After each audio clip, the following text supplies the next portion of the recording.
नमस्कार, मैं हूं नवजोत रंधावा। शुभ धनतेरस। मेरे साथ अनंत भट्ट जुड़ चुके हैं। आपको भी बहुत बहुत बधाई हो धनतेरस की। आपको भी बहुत बहुत बधाई और बधाई हमारे तमाम दर्शकों को, शुभकामनाएं हमारे तमाम दर्शकों को। आज अगर कहा जाए, वैसे तो तैयारियां काफी दिन पहले से शुरू हो जाती हैं दीपावली की, लेकिन आज से औपचारिक तौर पर दीपावली का पर्व शुरू हो जाता है। धनतेरस की वो पहली पूजा होती है जिससे शुरुआत मानी जाती है।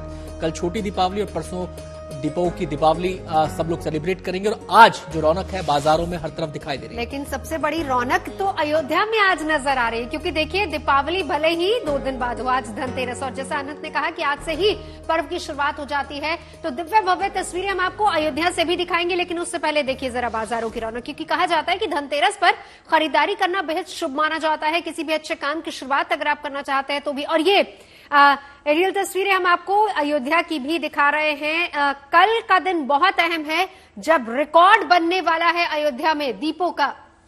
और ये तस्वीरें फिलहाल तैयारियों का, आप इनको देखकर, इन तस्वीरों को देखकर अंदाजा लगा सकते हैं कितना भव्य दृश्य वो होगा जब यहां पर 21 लाख दिए प्रज्वलित होंगे और चारों तरफ अगर कहें कि पूरी की पूरी अयोध्या नगरी राममय कल नजर आने वाली है। लेकिन उससे पहले आपको बता दें कि यहां पर इस दीपोत्सव को लेकर लगातार कई दिनों से तैयारियां चल रही हैं। बहुत सारे वॉलंटियर्स इसमें जुड़े हुए हैं, तमाम लोग यहां पर जुटे हुए हैं। अलग अलग घाटों पर भारी संख्या में दीपक पहुंच चुके हैं। कल उनको प्रज्वलित किया जाएगा एक साथ और एक बार फिर से नया रिकॉर्ड बनेगा। आपको बताएं कि यहां पर लाइट एंड साउंड शो का भी यहां पर आयोजन किया जाएगा। और आपको बताएं कि जो तस्वीर आप दिखाई दे रहे हैं मंदिर का गुंबद, तो यहां से पूरा इस प्रकाश के बीचों बीच राम मंदिर का नजारा भी आप देख पाएंगे।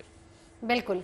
और इस घाट पर जो तस्वीरें आप देख रहे हैं उनमें जो दिए सजाए गए हैं, उन दियों को इस तरीके से सजाया गया है कि एक राम मंदिर की आकृति उसमें नजर आ रही है। तो ये वो दिए हैं जो हम आपको इस वक्त दिखा रहे हैं। और देखिए अयोध्या कितनी खूबसूरत नजर आ रही है। कोशिश यही की जा रही है, क्योंकि अगले ही साल 2024 में 22 जनवरी को जब रामलला की प्राण प्रतिष्ठा होगी, उससे पहले ये दीपावली इसलिए भी अहम है क्योंकि देखिए कि किस तरीके से इस बार एक नया और अलग रिकॉर्ड बनाने की कोशिश की जा रही है।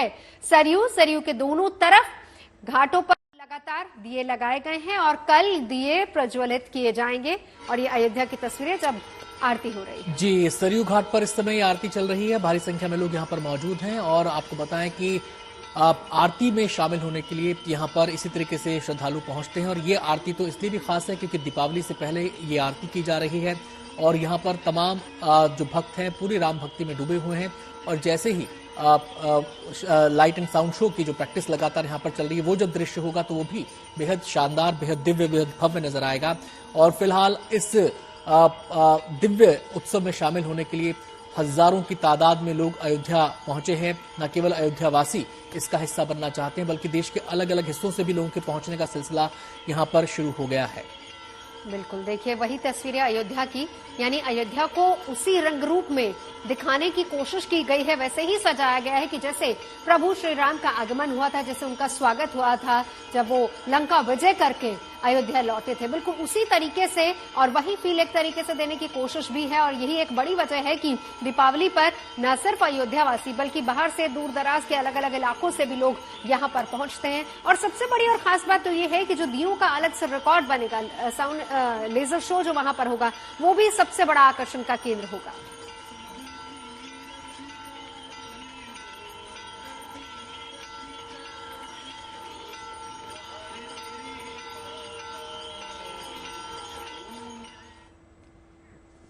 तो धनतेरस के साथ ही शुरुआत हो रही है दीपावली महापर्व की। सारा देश खुशियों के त्योहार की तैयारियों में जुटा हुआ है। घर, दफ्तर, मंदिर, बाजार, सब पर मानो रोशनी की चादर सी बिछी हुई है। अब मन में उल्लास है, चेहरों पर खुशी है। ऐसी मान्यता है कि धनतेरस पर भगवान धनवंतरी की पूजा से आरोग्य और समृद्धि की प्राप्ति होती है। ऐसी बहुत सारी चीजें हैं धनतेरस पर जिनकी खरीदारी को बहुत शुभ माना जाता है। और यही एक बड़ी वजह है कि बाजारों में धनतेरस पर हर साल खरीदारी और बिक्री के नए नए रिकॉर्ड बनते हैं। यानी कि देश में धनतेरस के त्योहार पर वाकई धन बरसता है।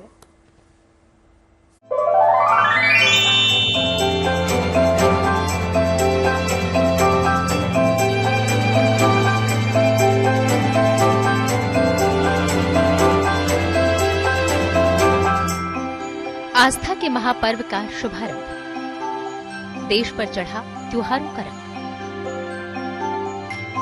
बाजारों में बिखरी धनतेरस की उमंग। धनतेरस के साथ ही देश में दिवाली महापर्व की शुरुआत होने जा रही है। दिवाली से पहले देश भर के बाजार त्योहार के रंग में रंग गए हैं। धनतेरस से पहले शहर शहर सजे धजे बाजारों में खरीदारों की भीड़ उमड़ रही है। दरअसल कार्तिक मास की त्रयोदशी को मनाया जाने वाला धनतेरस पर्व धन, समृद्धि और खुशहाली का त्योहार है। धनतेरस को दिवाली की शुरुआत का प्रतीक माना जाता है। खरीदारी के लिए साल भर में इस दिन को सबसे शुभ माना जाता है। इस बार धनतेरस का त्योहार कई दुर्लभ संयोग के साथ आता है, यानी धनतेरस पर बरसों बाद कई अद्भुत योग बन रहे हैं। धनतेरस के पर्व पर जो सबसे बड़ा शुभ मुहूर्त है वो ये है कि शनि अपनी ही राशि में विद्यमान हैं, वो भी मार्गी होकर के कुछ दिनों पहले तक वक्री स्थिति में मौजूद थे। चंद्रमा और शुक्र की स्थिति एक प्रबल धन योग भी बना रही है और चंद्रमा शुक्र की स्थिति की वजह से धनतेरस पर इस बार प्रबल धन योग की संभावनाएं भी दिखाई दे रही हैं। धनतेरस के दिन देवताओं के वैद्य और औषधि के देव धन्वंतरी की जयंती भी मनाई जाती है। इसलिए धनतेरस केवल धन ही नहीं बल्कि अच्छी सेहत की कामना के त्योहार के रूप में भी मनाया जाता है। मान्यता है कि इसी दिन समुद्र मंथन से अमृत कलश निकला था। देवताओं के वैद्य धन्वंतरी अमृत कलश लेकर प्रकट हुए थे।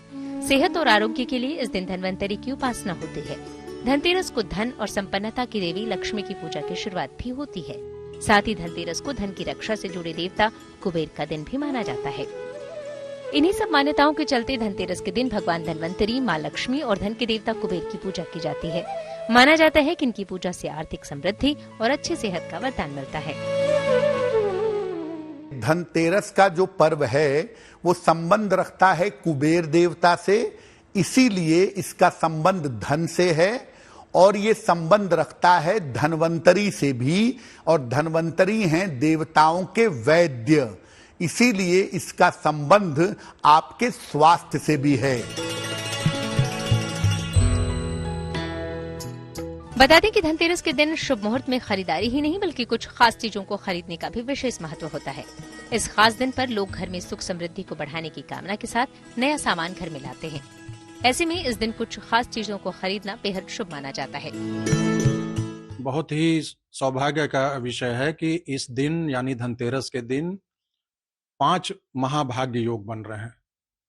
तो ये बहुत वर्षों के बाद ये योग बना है। इसमें जो है हमें सोना, चांदी, ज्वेलरी से संबंधित चीजों की खरीदारी करनी है जो हमारे लिए अत्यंत शुभ रहेगा। कपड़े, रेडीमेड गारमेंट हो गया या किसी भी तरीके का कपड़ा हो गया, साड़ी हो गई, ये बहुत शुभ माना गया है। और यदि आप वाहन खरीदने का प्लान कर रहे हैं तो इसी दिन आपको खरीदना चाहिए। नए वाहन क्रय भी बहुत इसमें अच्छा माना जाता है। और मशीनरी वगैरह से संबंधित आइटम और पुलिस, डिफेंस के लोगों के लिए भी बहुत अच्छा है। इस दिन वो किसी हथियार की भी खरीदारी कर सकते हैं। तो ये तमाम तरीके की खरीदारी करेंगे तो ये अत्यंत शुभ योग माना जाएगा। धनतेरस को ही दिवाली की लक्ष्मी पूजा के लिए लक्ष्मी और गणेश की मूर्ति खरीदने की परंपरा है। माना जाता है कि ये घर के लिए सौभाग्य, सुख और शुभता लेकर आती है।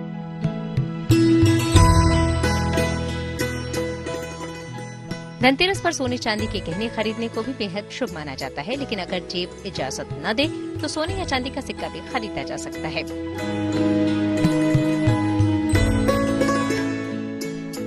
धनतेरस के दिन धन के देवता कुबेर की पूजा की जाती है और माना जाता है कि चांदी कुबेर को बेहद प्रिय है। ऐसे में इस दिन चांदी खरीदना अच्छा माना जाता है।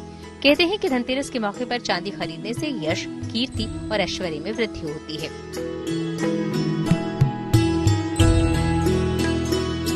इसके अलावा धनतेरस के दिन धातु के बर्तन खरीदना भी शुभ माना जाता है। मान्यता है कि भगवान धन्वंतरी समुद्र मंथन के दौरान हाथ में कलश लेकर प्रकट हुए थे। इस लिहाज से धनतेरस के दिन पानी भरने वाला बर्तन खरीदना शुभ माना जाता है। पिछले कुछ सालों में धनतेरस के दिन नई गाड़ी खरीदने की परंपरा भी खासी लोकप्रिय हो चुकी है। माना जाता है कि इस दिन वाहन खरीदना शुभ होता है और इस दिन खरीदे गए वाहन से परिवार में खुशहाली आती है। हर बार की तरह धनतेरस के त्योहार पर इस बार भी बाजार खरीदारों से गुलजार है। जमकर हो रही खरीदारी के बीच व्यापारियों के चेहरे भी खिल उठे हैं। यानी रोशनी के त्योहार की चमक इस बार हर दिल को रोशन कर रही है। Bureau report, good news today.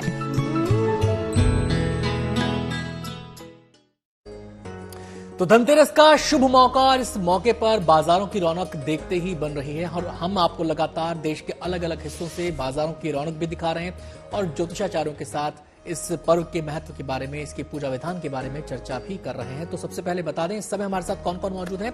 हमारी दो संवाददाता इस समय हमारे साथ जुड़ चुकी हैं। नीतू झा हमारे साथ इस दौरान मौजूद रहेंगी, इसके अलावा अनामिका भी हमारे साथ जुड़ रही हैं, प्रतीक भट्ट ज्योतिषाचार्य हमारे साथ हैं और सुमित्रा जी भी हमारे साथ जुड़ रही हैं। सबसे पहले तो हम बाजार ही आपको लेकर चलते हैं, अनामिका का रुख कर लेते हैं। अनामिका, आप इस समय दिल्ली के कौन से बाजार में और वहां पर इस समय क्या माहौल है, क्योंकि जो मुहूर्त है उसमें कुछ ही समय शेष बचा है और सब लोगों की कोशिश ये होगी कि इस शुभ मुहूर्त के दौरान ही वो खरीदारी कर लें।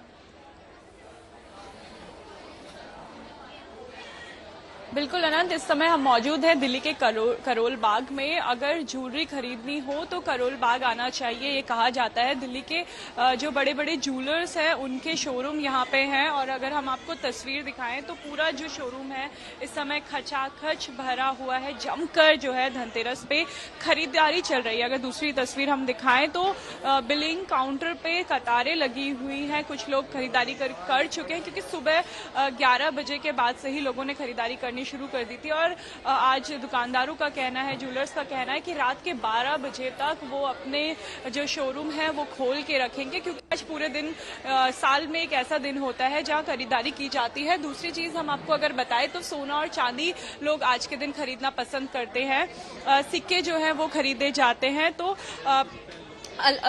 5 ग्राम से लेके 50 ग्राम। अनामिका, एक चीज मैं आपसे जानना चाहूंगी, कुछ देर पहले जब आपसे बात हुई थी तो आपने बताया था कि दुकान के बाहर लोग वेटिंग में भी खड़े हैं, लाइनें बहुत ज्यादा लंबी हैं और एक एक करके लोगों को एंट्री दी जा रही है। क्या अभी भी वैसे ही माहौल है वहां पर?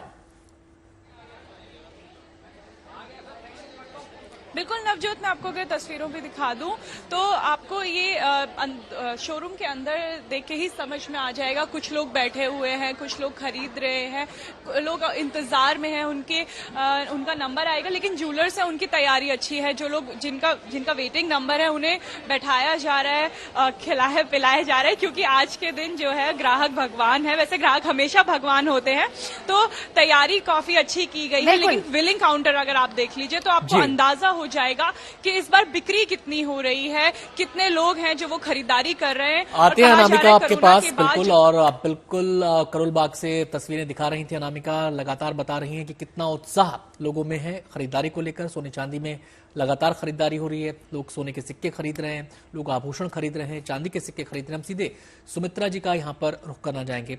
सुमित्रा जी, ये भी कहा जाता है कि धातु की खरीदारी खासतौर से इस मौके पर करनी चाहिए। सोना चांदी जो है प्राथमिकता में रहते हैं, लेकिन एक लोगों के जहन में ये सवाल आता है कि जब अगर हम मूर्तियां खरीदते हैं भगवान की, लक्ष्मी की, गणेश की, तो हमें प्रेफरेंस किसको देनी चाहिए, सोने को या चांदी को? बिल्कुल चांदी की ही मूर्ति लेनी चाहिए। चांदी ही ज्यादा प्रेफर्ड मेटल है आज के दिन खरीदने के लिए। सोना तो हम खरीदते हैं क्योंकि लक्ष्मी जी के लिए वो इम्पोर्टेंट है, क्योंकि लक्ष्मी जी का संबंध सोना से है और गुरु का भी संबंध सोना से है, इसलिए हम लोग सोना खरीदते हैं। लेकिन अगर हम जहाँ आस्था और पूजा की बात करते हैं तो चांदी के ही भगवान खरीदने ज्यादा अच्छे हैं। दो बात यहाँ और बोलना चाहूंगी कि अगर आप सोने या चांदी के नहीं खरीद सकते तो आप मिट्टी की मूर्ति खरीद सकते हैं, पर सेरामिक की ना खरीदें। या फिर कोई भी ऐसा वस्तु ना खरीदे जो लोहा का हो या एल्युमिनियम या स्टील का हो, ये वस्तुएं ना खरीदे। प्लास्टिक की चीजें भी ना खरीदे, आज कांच की चीजें ना खरीदे। हो सके तो आप कोई तेल या काला रंग का कोई भी सामान ना खरीदे, घी ना खरीदे आज। और सेरामिक का तो कोई भी मूर्ति या डेकोरेटिव सामान आज बिल्कुल ही ना खरीदे, क्योंकि उससे आपकी लक्ष्मी में कमी आएगी, वृद्धि नहीं होगी। बिल्कुल, तो ये चीज एक इम्पोर्टेंट है। इसके अलावा झाड़ू आज खरीद सकते हैं, गोमती चक्र खरीद सकते हैं जो पैसे से बहुत संपन्न नहीं है, तो आज वो अगर नमक भी खरीदते हैं तो उनको धनतेरस उनके लिए शुभ माना जाएगा। और दक्षिणावर्ती शंख खरीदा जा सकता है आज के दिन, रुद्राक्ष खरीदा जा सकता है, कोई नया वाहन तो खरीद ही सकते हैं, नए कपड़े खरीद सकते हैं। और धनिया, गोटा धनिया आज खरीदना चाहिए जी। और कौड़ी, बिल्कुल लौटते हैं आपके पास। जरा प्रतीक जी भी हमारे साथ है, उनके पास भी चलेंगे, क्योंकि अभी हम बात कर रहे थे, सुमित्रा जी ने कहा कि चांदी का खरीदिए और चांदी के लक्ष्मी गणेश खरीदिए। लेकिन प्रतीक जी, ये भी अलग अलग ज्योतिष आचार्यों की अलग अलग धारणा इस पर होती है। अब से कुछ देर पहले जेपी जी हमारे साथ थे, डीपी शास्त्री शास्त्री जी थे, वो ये कह रहे थे कि चांदी नहीं गिफ्ट करनी चाहिए, चांदी नहीं खरीदनी चाहिए। आपका इस पर क्या मानना है? सर्वप्रथम देशवासियों को, ये देखने वालों को धनतेरस की बहुत शुभकामनाएं। कृष्ण पक्ष त्रयोदशी के दिन भगवान विष्णु ने समुद्र मंथन में 14 रत्न प्राप्त हुए, उनमें से एक धनवंतरी थे, उनके रूप में जन्म लिया था, इसलिए धनतेरस मनाते हैं। अब जैसा कि नवजोत जी ने पूछा कि भाई क्या खरीदना चाहिए, तो ये जो प्रचलन है सोने और चांदी का, इसे नवजोत जी मैं आपको क्लियर कर दूं। राजा हिमा थे, उनके बच्चे का 16 साल की आयु में शादी के 4 दिन बाद मृत्यु हो गई थी, तो उनकी पत्नी ने सारा सोना बाहर निकाल दिया था, सारा अपने आभूषण बाहर निकाल दिए थे, किस काम के, और रुंदन किया था और कहा था भगवान यम जब आएंगे तब मैं पूजा करूंगी कि वो इसके प्राण वापस करें। जब भगवान यमराज जब आए तो इतनी चमक देखकर उनकी आंखें ही नहीं खुली और वो सिर्फ तथास्तु कह के चले गए और उनका बच्चा जीवित हुआ। इसलिए सोने का महत्व धनतेरस में कम नहीं किया जा सकता, पहली बात। दूसरी बात, सोने या चांदी का अगर आप कुछ साल और पहले जाएंगे तो इन दोनों का ही रिवाज नहीं था। रिवाज था कमल गट्टे की माला का, रिवाज था माँ लक्ष्मी की पूजा का, रिवाज था श्री सूक्त की पूजा का, रिवाज था बेली में गेहूं की या चावल की दीपक जलाने का। लेकिन अब ये कल्चरल चेंज हो रहा है कि सोने चांदी के आभूषण की तरफ हम हो जा रहे हैं। तो अगर बात करें भेंट करने की, तो मैं यहाँ पे सुमित्रा जी से इत्तेफाक नहीं रखता, चांदी की चीजें भेंट करनी चाहिए। रही बात खरीदने की, तो सोना और चांदी दोनों ही के आभूषण खरीदे जा सकते हैं, क्योंकि यहाँ पे भगवान विष्णु का भी स्वरूप है, माँ लक्ष्मी भी है, और धनवंतरी जो वैद्य कहे गए हैं देवताओं के, आयुर्वेद की शिक्षा उन्होंने ऋषि भारद्वाज से प्राप्त करी थी, और चंद्रमा को रोगों का कारक, दवाओं का कारक भी माना गया है सूर्य के साथ साथ। इसलिए चांदी का खास तौर से दान तो मैं नहीं कहूंगा, लेकिन खरीद जरूर सकते हैं। जी, आता हूं प्रतीक जी आपके पास, और भी बहुत सारे सवाल लोगों के जहन में इस समय घूम रहे होंगे। हम सीधे नीतू का यहाँ पर रुख कर लेते हैं। नीतू, आप इस समय दिल्ली के कौन से बाजार में हैं, और जो आपके पीछे हम दुकान देख पा रहे हैं किस चीज की दुकान है, और यहाँ पर लोगों का उत्साह कैसा है? आनंद, मैं इस वक्त हूँ दिल्ली के पीतमपुरा इलाके में, और यहाँ पर जिस दुकान पे मैं मौजूद हूँ वहाँ पर लोग बर्तनों की शॉपिंग करने आए, साथ ही यहाँ दिवाली से जुड़ा हर सामान भी है। लड़ियाँ हैं यहाँ पर, अगर आप किसी को गिफ्ट देते हैं तो गिफ्ट के आइटम्स हैं यहाँ पे मौजूद। लेकिन जो खास रौनक बनी हुई है वो है जो स्टील के बर्तन है उस सेक्शन में, क्योंकि धनतेरस वाले दिन लोग स्टील के बर्तन भी बहुत खरीदते हैं। आपको अगर मैं इधर का पूरा व्यू दिखाऊं तो आप देखेंगे कि ग्राहक जो है दुकान में बड़ी तादाद में पहुंच रहे हैं, क्योंकि आज सारी दुकानें रात तक खुलने वाली हैं। हालांकि शुभ मुहूर्त तो एक वक्त तक ही रहने वाला है, लेकिन लोग इसके बाद भी ऑफिस से आते वक्त अपनी समय के हिसाब से, अपनी जरूरत के हिसाब से आकर यहाँ पर शॉपिंग जो है वो कर रहे हैं। कुछ ना कुछ हर कोई जरूर लेके जा रहा है, क्योंकि हर कोई सोना चांदी नहीं लेता धनतेरस वाले दिन। कुछ लोग बर्तन लेते हैं, वो स्टील के होते हैं। साथ ही यहाँ पर मैं अगर आपको मूर्ति दिखाऊं, क्योंकि आज लक्ष्मी गणेश की मूर्ति भी आज ही के दिन खरीदी जाती है, तो यहाँ मिट्टी की खूबसूरत मूर्तियां भी है, साथ ही गिफ्टिंग आइटम्स भी हैं, और दिवाली के डेकोरेशन के लिए भी ये दुकान जो है पूरी तरह से तैयार है। यानी एक दुकान जहाँ पर आकर आप दिवाली से जुड़ा हर सामान खरीद सकते हैं। जी बिल्कुल, आप आते हैं नीतू आपके पास। ये चहल पहल आज पूरी रात रहने वाली है, और ये सिलसिला आज भी जारी रहेगा, ये सिलसिला कल भी जारी रहेगा, और दुकानदारों ने भी इसके लिए बहुत सारी तैयारी की है। सीधे हम रुख करेंगे गुंजन का, अयोध्या से हमारे साथ जुड़ गई हैं। गुंजन, आज के दिन तो अयोध्या में भी खासी रौनक हम देख पा रहे हैं, चहल पहल हम देख पा रहे हैं, आपके पीछे सुंदर नजारा दिखाई दे रहा है। शुरुआत वहीं से करते हैं, इन तस्वीरों को जरा दिखाइए। बिल्कुल अनंत, तस्वीर अपने आप में बहुत खास है, क्योंकि ये तस्वीरें हैं राम की नगरी अयोध्या की। तस्वीरों को दिखाने के साथ ही मैं एक जो यहाँ पर नजारा है उसको आपको दिखाने की कोशिश करूंगी। सबसे पहले मैं चाहूंगी कि राम की पैड़ी का ये नजारा आप देख लें, जहां पर दिए बिछ चुके हैं। 51 घाट हैं जहां पर कुल मिलाकर 21 लाख दियों को लगाया गया है, और हर एक घाट पर 60,000 दियों को लगाने की व्यवस्था की गई है। दिए बिछ चुके हैं, सामने आपको मंच नजर आएगा जहां से कार्यक्रम होता है, उस तरफ लोग हैं। यहाँ पर दिए बिछे हुए हैं, तो लोगों को आने की अनुमति नहीं दी गई है। 7 बजे लेजर शो यहाँ पर शुरू होगा, उसकी भी तस्वीरें हम अपने दर्शकों को दिखाएंगे। लेकिन अनंत, अपने आप में दीपोत्सव ये खास हो जाता है, क्योंकि श्री राम 14 साल का वनवास काटने के बाद जब आए थे तब तो ये अयोध्या जगमग हुई थी, लेकिन जो 500 साल से कलयुग के राम इंतजार कर रहे हैं, अब उनके घर पहुंचने का मौका आ चुका है। बिल्कुल गुंजन, लगातार तस्वीरें दिखाते रहिए। तो पूरा देश आज धनतेरस मना रहा है। धनतेरस के लिए खरीदारी में जुटा हुआ है।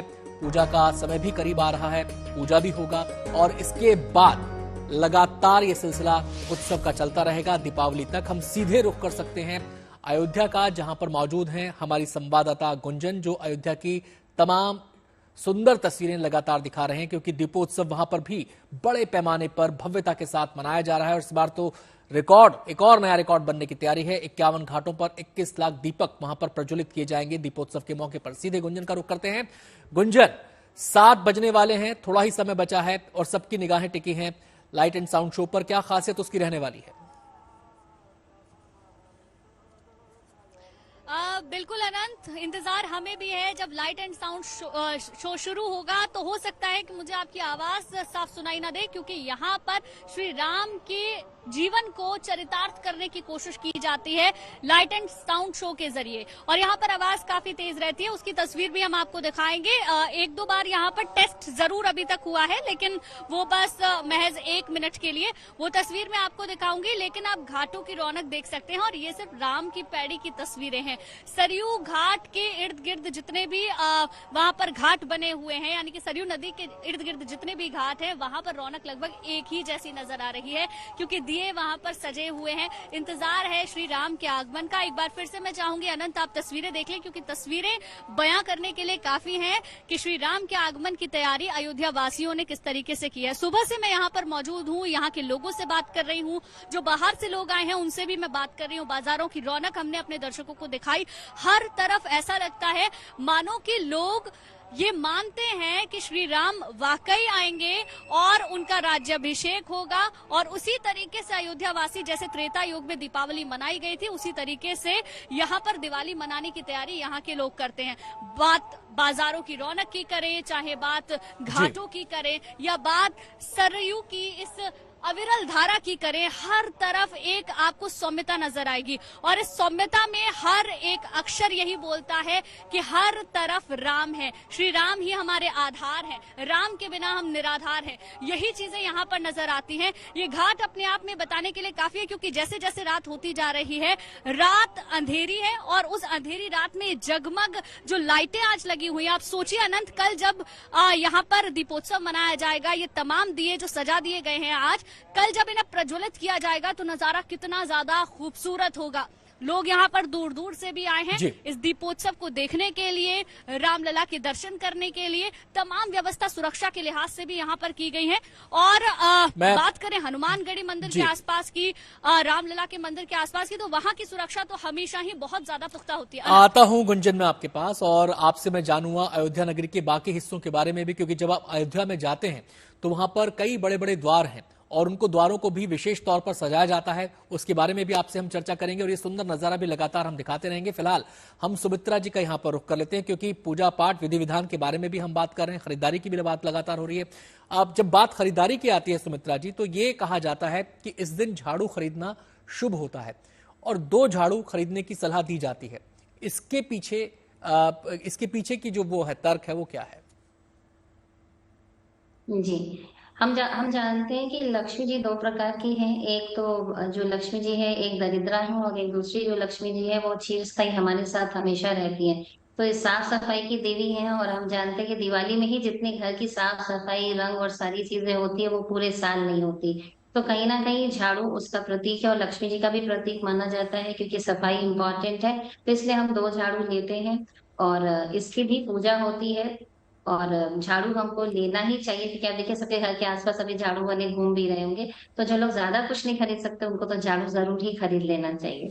मैं प्रतीक जी का यहाँ पे रुख करूंगा। प्रतीक जी, जब बात आती है पूजा पाठ की, तो आज के दिन माँ लक्ष्मी की भी पूजा का विधान है, कुबेर जी की पूजा भी होती है, धनवंतरी जी की पूजा भी होती है। लेकिन कुछ लोग ऐसे हैं जो पूजा के समय, जो पूजा का समय है, वो अपने कामकाज में बिजी हैं या फिर अपनी दुकान में बिजी हैं।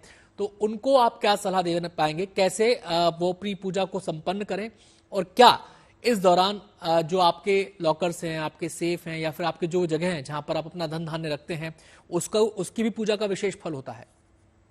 जी, जैसे आनंद जी, आप अभी स्टूडियो में बैठे हैं, तो जस्ट आप माँ लक्ष्मी, भगवान कुबेर और भगवान विष्णु का स्मरण करके ओम कुबेराय नमः इस मंत्र का पाठ 8:05 तक, जो कि प्रदोष काल कहा गया है इस समय, 7:45 तक विशेष मुहूर्त है। तो जो भी लोग जैसे अपने काम कर रहे हैं, जैसे गुंजन अयोध्या में है, तो उन लोगों को जब भी ब्रेक आए या जब भी गेस्ट बोल रहे हो तो आप बस ओम कुबेराय नमः इस मंत्र का 12 बार या 108 बार जाप कर सकते हैं और स्मरण कर सकते हैं अपने तिजोरी को, या जहां आप पैसा रखते हैं। आजकल तो हर कोई पैसा एटीएम में रखता है, अकाउंट में रखता है, तो अपने अकाउंट नंबर को ध्यान करके भी ये कर सकते हैं। उसी के साथ साथ गेहूं या चावल की 2 ढेरी बनाएं, जो लोग घर में हैं वहां घी के दीपक जलाएं, श्री सूक्त का पाठ या धन्वंतरी स्तोत्र का पाठ जरूर कर लें 8:05 से पहले। अभी भी काफी समय बचा है। शुभ मुहूर्त में भी अभी 1 घंटे 4 मिनट बचे, जैसा कि मैं देख पा रहा हूँ 6:41 हुए हैं। 7:45 तक लगभग दिल्ली में या एनसीआर में मुहूर्त रहेगा। तो इन 2 धन्वंतरी स्तोत्र या ओम कुबेराय नमः या श्री सूक्त का पाठ करें। वो लोगों को एक अचूक उपाय देता जा रहा हूं जो लोग क्योंकि रोग मुक्ति का दिन भी कहा गया है, भगवान धन्वंतरी से रोग नाशक भी कहे गए हैं। तो ओम रम रुद्र रोग नाशाय धन्वंतरय फट, फिर से रिपीट कर रहा हूं, ओम रम रुद्र रोग नाशाय धन्वंतरय फट। इस मंत्र का आप जाप करें या धन्वंतरी स्तोत्र का पाठ करें, और निश्चित तौर पर हो सके तो घर के आसपास कहीं भी जाके कुछ दवाओं का दान देने किसी जरूरतमंद को आज के दिन। निश्चित मानिए ये दान धन भी लाता है, क्योंकि दान ही सब कुछ सर्व कर्म समेटे होता है। तो निश्चित तौर पर सिर्फ आज के डेट में फोकस करते हैं सोना चांदी खरीदने में। तो मेरा कहना है हमेशा मिट्टी की कुछ चीजें, चाहे दिए खरीद लीजिए आज, चाहे आप झाड़ू खरीद लीजिए, और दान करना ना भूले। दान औषधि का, दवाओं का, किसी का भी कोई नहीं मिलता है तो किसी भी गरीब को, किसी ड्राइवर को कुछ नहीं तो पैरासिटामोल दे दीजिए, कह दीजिए बुखार की दवा है, रख लीजिए। तो किसी भी जरूरतमंद को दे दें, जिसको अभी जरूरत है ज्यादा बेहतर, नहीं तो आप किसी भी गरीब को औषधि दान करना बहुत शुभ रहेगा। आता हूं प्रतीक जी आपके पास, मित्र जी से बातचीत को आगे बढ़ाएंगे और साथ ही साथ गुंजन भी हमारे साथ जुड़ी हुई है, अयोध्या का भव्य नजारा भी आपको दिखाएंगे। तो धनतेरस के दिन कुबेर जी की पूजा का विधान है, मां लक्ष्मी की पूजा भी होती है, लेकिन ये जो पर्व है ये धन्वंतरी जी से भी जुड़ा हुआ है। जो मान्यता है वो ये कहती है कि जब समुद्र मंथन हुआ था तो उसमें अमृत कलश के साथ धन्वंतरी जी प्रकट हुए थे। उनका ये त्योहार, ये जो उनका जो प्रकटीकरण था, उसी से धनतेरस के त्योहार को जोड़कर देखा जाता है। अब देखिए, कुछ लोग धन में, धान्य में अपनी संपदा को देखते हैं, लेकिन अगर धन जरूरी है तो हमारा तन भी जरूरी है। तो ऐसे में धन्वंतरी जी की पूजा भी जरूरी हो जाती है।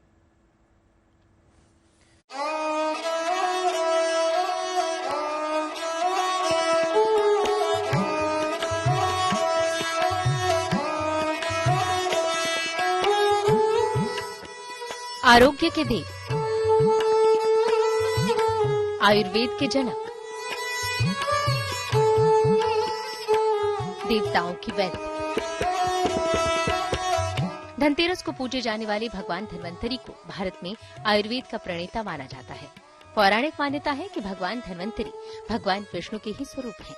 वास्तव में पृथ्वी पर आरोग्य और चिकित्सा के ज्ञान को फैलाने के लिए भगवान विष्णु ने धन्वंतरी के रूप में अपना 12वां अवतार लिया था।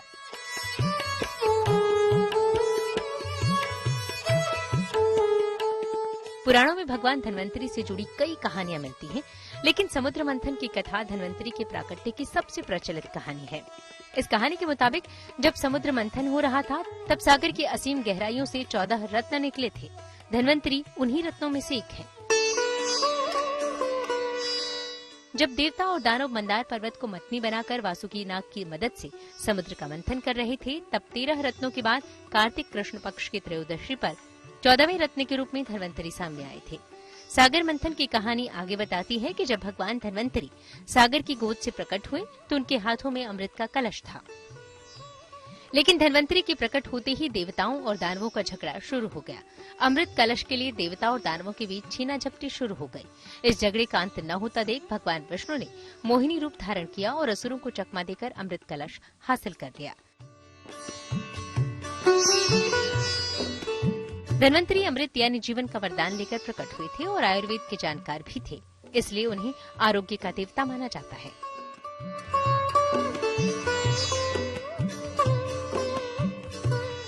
मान्यता है कि धन और सौभाग्य देवी लक्ष्मी देती हैं, लेकिन उनकी कृपा पाने के लिए सेहत और लंबी आयु की भी जरूरत होती है। इसलिए धनतेरस के मौके पर धन्वंतरी की पूजा की जाती है।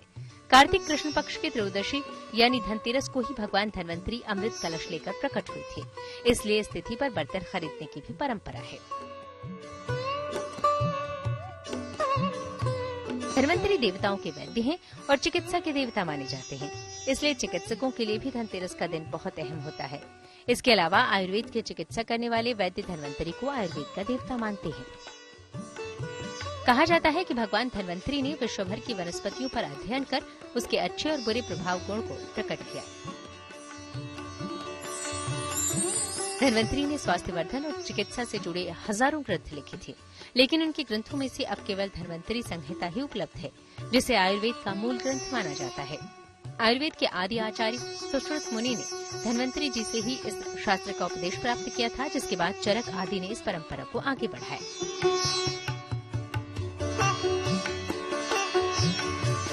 आयुर्वेद के ज्ञाता मानते हैं कि भगवान धन्वंतरी ने लगभग 100 प्रकार की मृत्यु का वर्णन अपने ग्रंथों में किया था। साथ ही भगवान धन्वंतरी ने मानव जीवन की आयु की एक एक माप बताई थी। धन्वंतरी आरोग्य, सेहत, आयु और तेज के आराध्य देवता हैं। रामायण, महाभारत, सुश्रुत संहिता, चरक संहिता, कश्यप संहिता और अष्टांग हृदय, भाव प्रकाश, शार्गंधर, श्रीमद् भागवत पुराण आदि में उनका उल्लेख मिलता है। संसार के सबसे प्राचीन ग्रंथ ऋग्वेद में भी आयुर्वेद का प्रमाण मिलता है, जिसमें चिकित्सकीय और आयुर्वेदिक तथ्यों के प्रमाण मिलते हैं। Bureau report, good news today. तो सीधे हम रुख कर सकते हैं अयोध्या का। गुंजन वहां पर मौजूद हैं। गुंजन, थोड़ा ही समय बचा है जब लाइट एंड साउंड शो शुरू होगा। आपसे जानना चाहते हैं कि राम कथा के किन किन प्रसंगों को यहां पर दिखाया जाएगा इस दौरान।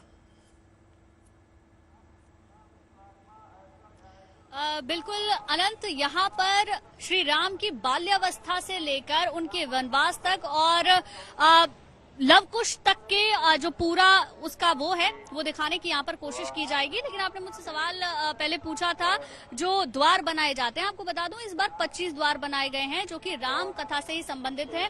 जैसे कि लक्ष्मण द्वार, राम द्वार, सीता द्वार, इस तरीके से उन द्वारों के नाम रखे जाते हैं और राम कथा पार्क से लेकर अयोध्या की जहाँ से शुरुआत होती है वहां तक वो रहते हैं। इसके साथ ही मैं आपको बता दूं अनंत, जो खास बात कल हमें देखने को मिलेगी वो रहेगी झांकियां, जिसमें कि श्री राम के जीवन को दिखाने की, दर्शाने की कोशिश की गई है। आज जब मैं वहां पर गई, अपने दर्शकों के लिए भी मैं वहां से कुछ रिकॉर्ड करके लाई और अपने दर्शकों ने, मुझे उम्मीद है कि अब तक देख भी लिया होगा, वहां पर बाल्यावस्था से लेकर श्री राम के पूरे जीवन को दिखाने की कोशिश की गई है।